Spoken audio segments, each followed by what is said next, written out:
Hi, everybody. Welcome to another edition of Dream Big, a special edition because this is our first episode on YouTube. So, like, comment, and subscribe on our YouTube channel if you're watching from YouTube. If you're watching on any other channel, please go over to our YouTube channel and show us some love. Today, we're talking about connecting Asian markets with the local African markets that we have. And in studio today, we have the person who is very much suitable for that topic, and that is Innocent Marume. Innocent Marume is the CEO of Innowe Corporation. He, of course, deals mainly with technology, logistics, and also online markets that are there, mainly coming from Beijing in China. He has vast experience working with many local corporations supplying all these products so that we have more efficient workforce using it in our companies. I'm glad to be able to interview him today, and this is his time. Welcome, Innocent. Thank you. Thank you for having me on the Awesome. program. Now, this is a very interesting topic because a lot of people hear about the Asian markets that are there. People know that you can buy and sell goods. You've lived it since 2014. This company is in existence since 2014. Can you maybe introduce yourself and tell us who is Innocent Marume? Innocent Marume is a simple African young man who grew up, born in Harare, grew up in Kwekwe, did his secondary and high school education in Zimbabwe, and went to MSU. Wow. Then, after finishing my college, I understand you did economics. oh yes, I studied economics from the University of Midland State University. Wow. Then I later moved out of the country, and I went to China directly. But yeah, basically that's Innocent Marume. Then I started doing my business from there. Wonderful, wonderful. I think a lot of people are listening, and a lot of parents are listening who buy books from college press publishers, and they have their young children with them. They want to know, how does somebody actually begin? Is it something that you plan, and is it difficult? Is it even impossible? Is it a viable career to start with? Um, Everything is difficult. I think there is an investment principle that says that the greater the risk, the higher the returns. And you'll find that in any line of, any field of, or any profession that you decide to take, um, there are always some challenges that come with that. But one thing that I've realized that is that the challenges, they actually help you to grow and adjust, and you kind of learn through the process. And it's never something, a once-off thing that you can say, now I've gotten it. You can be learning every day. And I think there's one saying that actually says that wisdom is when you begin to know that uh, you don't know anything.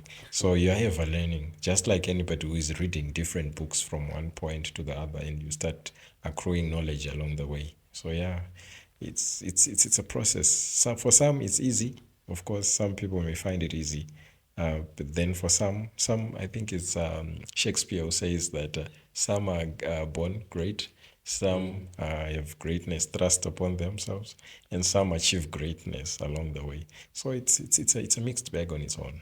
Yeah. Wow, no, that's very inspiring. I'm thinking there's a parent watching who understands that, okay, when people talk about China, they think of clothes, Oh yeah. some people think of smartphones, Oh yeah. some other people now are even considering machinery. Oh yeah. But what are the key opportunities, in your opinion, that are there in Asian markets? China is a vast economy. I'll just say this. China is a very huge, let me not say big, huge Huge. economy. Actually, um, the biggest banks in the world, they are Chinese banks. uh, Bank of I China, didn't know that. Agricultural Bank of China, Wow. even the biggest university in terms of financial statement. I mean, the financial bank balances. It's in China. It's called Tsinghua. It's one of the Wow. Ivy Leagues universities in China. It's one of the best even in terms of tech. So you start appreciating more when you are more on that side. It's more like when you want to understand people's economies and cultures, you sort of like have to integrate into the system. learn their language, learn their way of doing things, then you'll be able to appreciate more. So there are many, many opportunities. In fact, I think on almost any kind of product you can think of, you can always find made in China, made in China. So they have vast number of stuffs that you can actually do through that route. I think uh, from ancient days, they had what they called the railroad. Nowadays, they call it the railroad trade route, where they are talking about bringing in stuff from China and bringing in stuff from Africa, and they do what you call that barter trade. Back in the days, they used to do that, but nowadays, because of the growing economies, people trade in different kinds of products, and it's up to you now to find where there are demands and supply, the demand and supply chains in between the two territories. Then you strike a balance in between. Yeah. Wow, that's a lot. I didn't know China had that big of a economy. You know, I know that it's a large country, but the largest banks, and that's pretty new. I'm wondering now if you actually have success stories, maybe you can share with the audience, of people that have actually made it and are doing well trading with Asian markets. Um, Success stories that I have, apparently one of the best mentors that I had was a South Korean Oh, businessman. wow. Um, I had that kind of an experience whereby while I was in Beijing, I ended up mingling with a lot of people from different parts of the world. And one of the reasons that led to the rise in the South Korean economy is that they realized that they didn't have natural resources. And the only way that they could integrate their system into the international markets is by starting companies. And when they started companies, they started producing electronics. Hmm. Yep, that's how they grew. If you try to look at South Korea, it doesn't have as much natural resources as you'd find in Africa. And they managed to siphon their business systems and business models into the international markets. And now you would find wherever you go, there is what they call the lotte, LG, Oh, okay. there's Samsung, yeah, there's uh, many big corps from South Korea, just like in Japan. And one of the guys that we had there was a South Korean guy who was dealing in energy business. He was actually the foreign businessman of the year in 2008 and 9 for 2 consecutive years. And he would mentor us because he was also a Christian, so we would always meet at church, and he would always try to put Christian values. I know sometimes people might even be surprised to say, they're Asian Christians. Oh, they're even dedicated Asian Christians. Wow. And those are the kinds of guys who would mentor us. And some are even medical professionals. Some of them, they left their countries doing the Western medicine.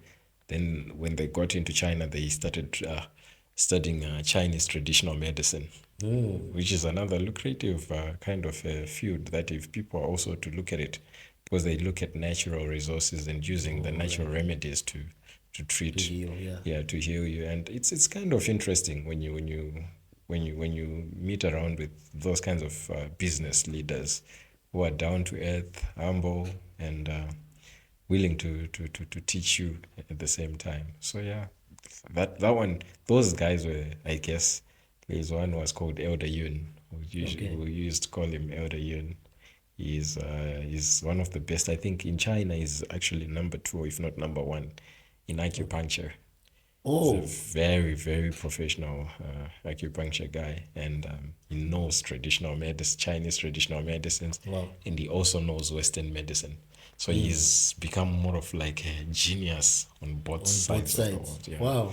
So those are some of the guys that I can think of. Of course, there are many, many professionals that I've come across. Some self-made millionaires, some simple guys that you'd find along the streets. You'd learn from everyone that you'd come across in China. So yeah, yeah.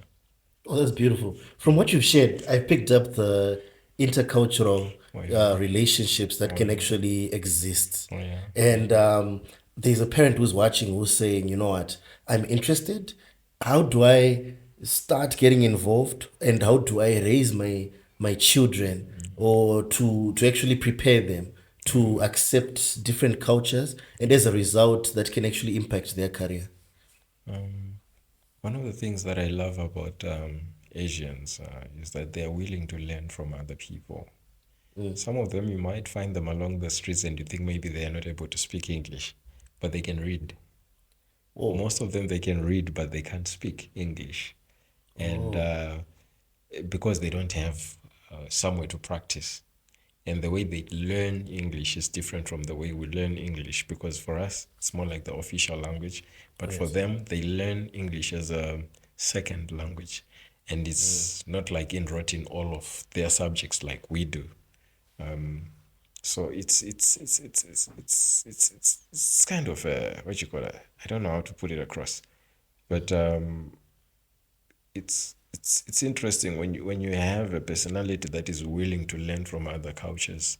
That's when you can actually learn. You can get saturated from the vast knowledge that they have. Yeah. For instance, they've kept records of up to 5,000 years of their history. And it takes somebody who is willing not to put, especially when you're in a foreign land, it's not about my culture is above whose culture. It's all about your willingness to learn from another person's perspective and culture. And I've realized that when you have that kind of an approach, people are willing to associate with you because they can see that you are accepting their way of doing things. You're accepting, like for instance, one funny fact: when we are here in Africa, we use hands to eat our food. For them, they use chopsticks. So it's up to Oh, you now as an individual to say, okay, I have to be willing to use chopsticks. Because for us, when we yeah, look at it, we can laugh at it. Say, "Ah, these guys, they use exactly. sticks to eat." But now it has become a part of me to such an extent that when I get into a Chinese restaurant, I can't use Forks fork and and knives, knives or even my hands. I have to use chopsticks. chopsticks, right? That's when I can feel like I'm eating Chinese food. You get the Wow. sense of it. Yeah. And now when they look at me and they see me eating using chopsticks, they'll say, "Ah, this guy is one of us." You get the sense of it. Exactly. They can feel it's more like you are meeting up with somebody from home from abroad in Asia. You have a sense of association. You feel like this is my brother from home. That's how also I feel if we are to have our kids appreciate some of the other people's cultures and learn from them, you'll be able to digress more knowledge, and you'll be able, Awesome. even be able to incorporate the local knowledge with the international knowledge and be able to be way ahead than most of the kids around. Yeah. So I think it's just that willingness to learn. Sometimes it's even difficult. I can't say it's easy. Imagine learning, getting into a new territory with a different kind of a language.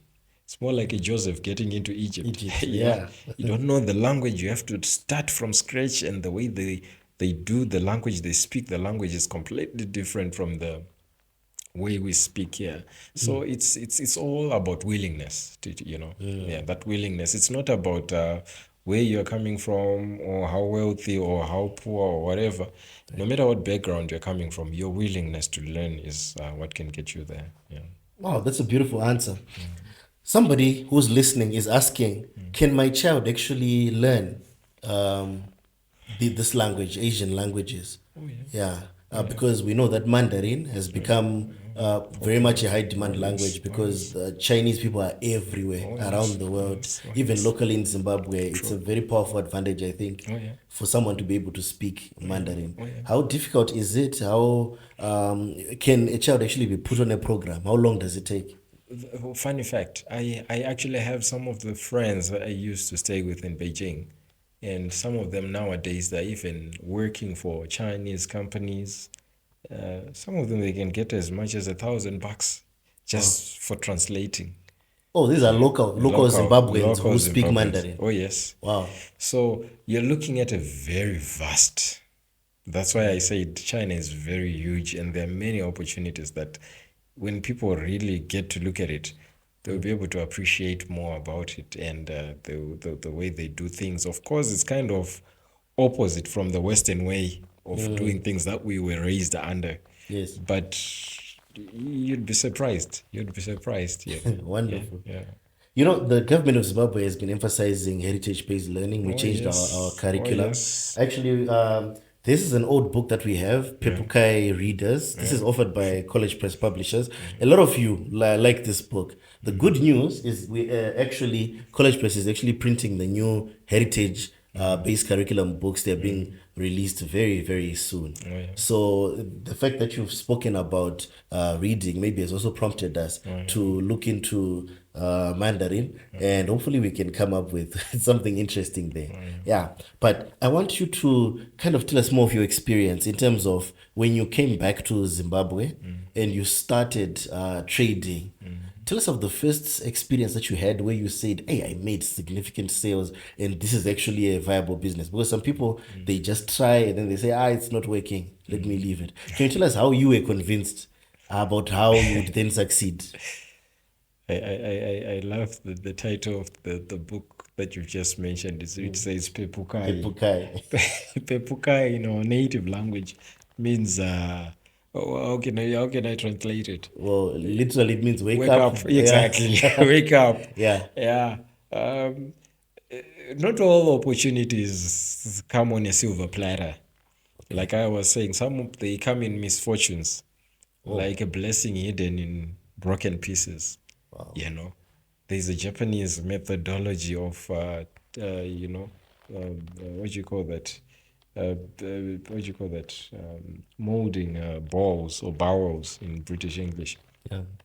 When it's broken and they want to put it back, they use gold to join the broken pieces together. Yeah. Wow. And when that thing is complete, it comes out so beautifully. It's unfortunate I don't have a picture of it right now. But when it comes out, it really comes out so nicely. And it becomes a very priceless vessel on the markets. Why? Because of the gold that is between the broken pieces. So all I'm trying to say is that because of those broken experiences, losses that you can get to make in the business, Oh. you So end you up actually in. went through some losses. Oh, trust me. If there's no businessman who's never gone through losses. You know, even not even the wealthiest guys, if you go and ask them in the world, they will tell you some funny stories that they've had to deal with. So everyone has some kind of an experience like that, and you learn through that. I still remember. In fact, I didn't start doing business when I went to China. I was actually raised by my mother. Of course, my father died when I was only 9 years of age, and when he died, I started. I was kind of because my mother was a cross border, so I ended up starting to sell stuff. I still remember we were selling what we call in the local markets, we call them freezits. Freezits are like drinks in plastics. Yeah. Yeah. And it's kind of a fizzy drink, right? Yeah. But you can't say it's a fizzy drink. And we'd sell these things in the local African growth points and townships. Wow. And through selling, I mean, those kinds of stuffs, and also when I would visit my grandmother, she was staying in Rusape, a small town in Zimbabwe.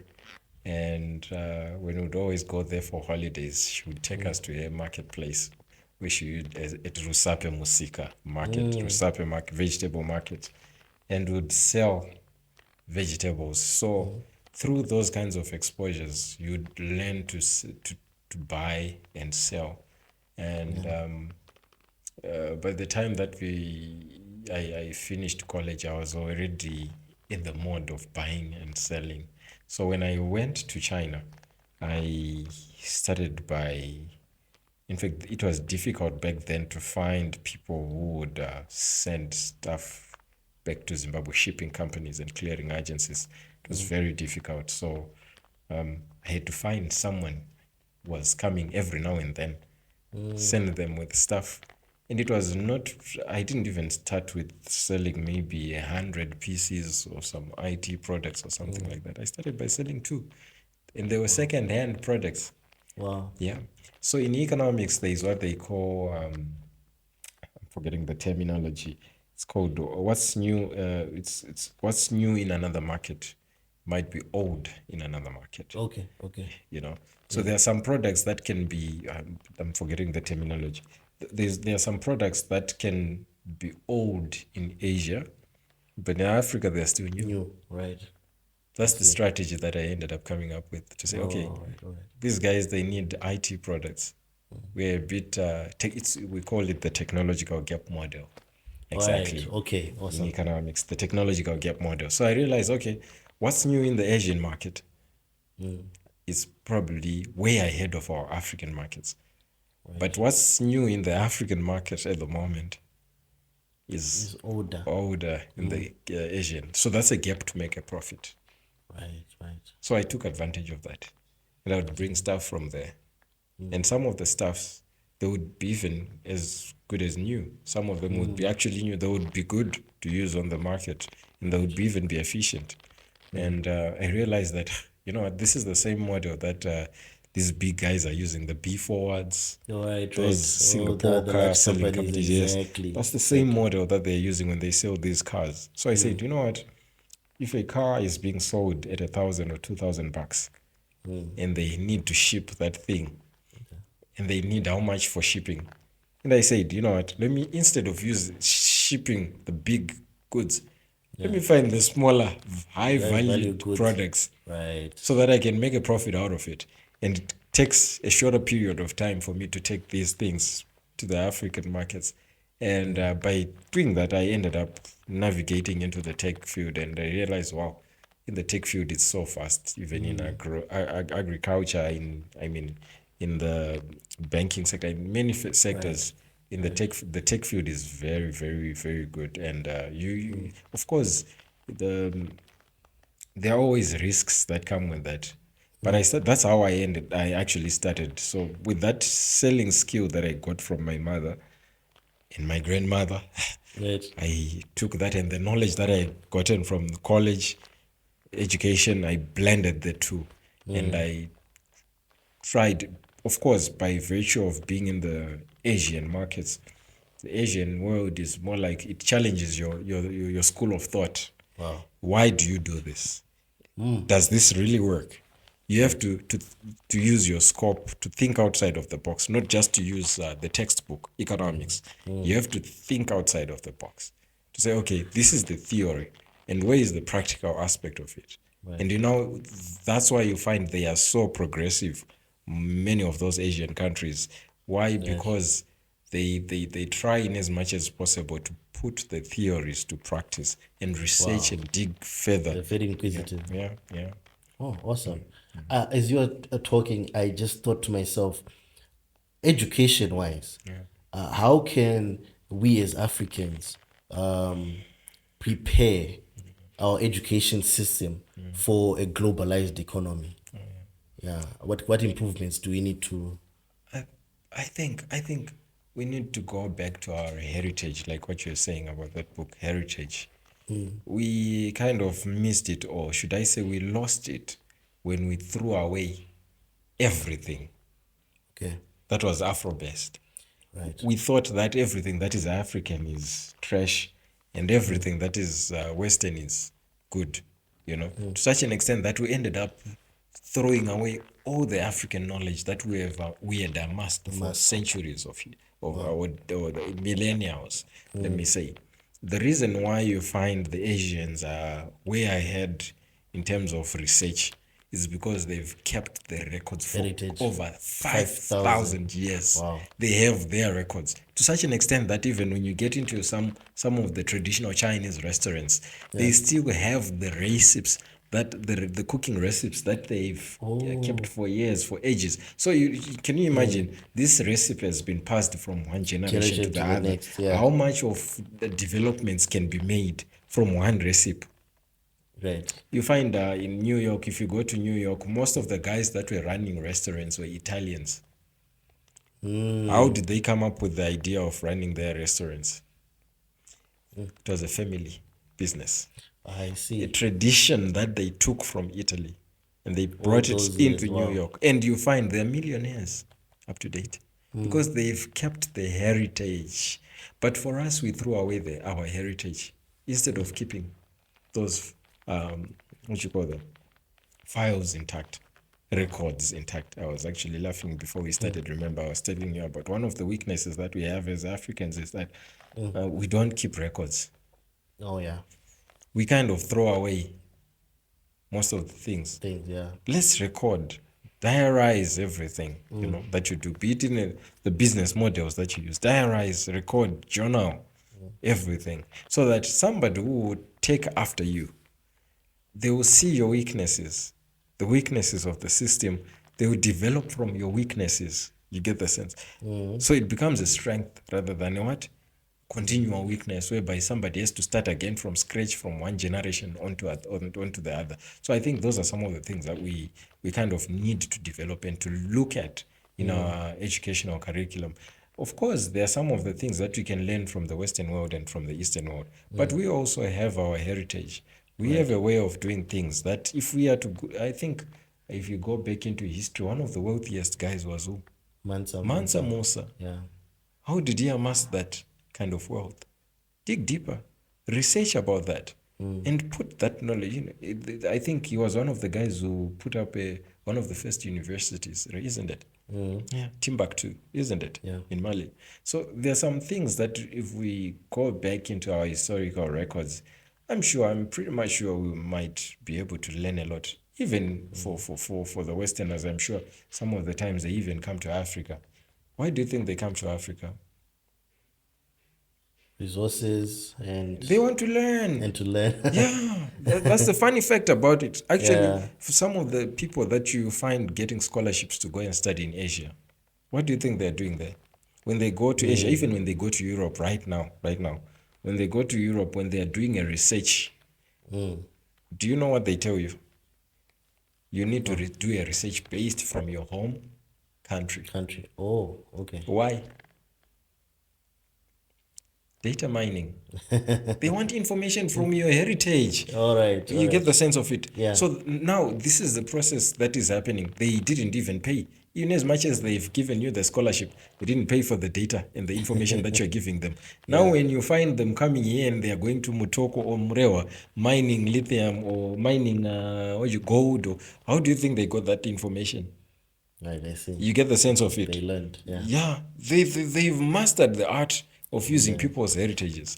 How much more of us as Africans can, because we already live in the place. We already know that there's the Nile River in Africa. We already know that there's the Congo River in the Congo Basin. There are such and such resources.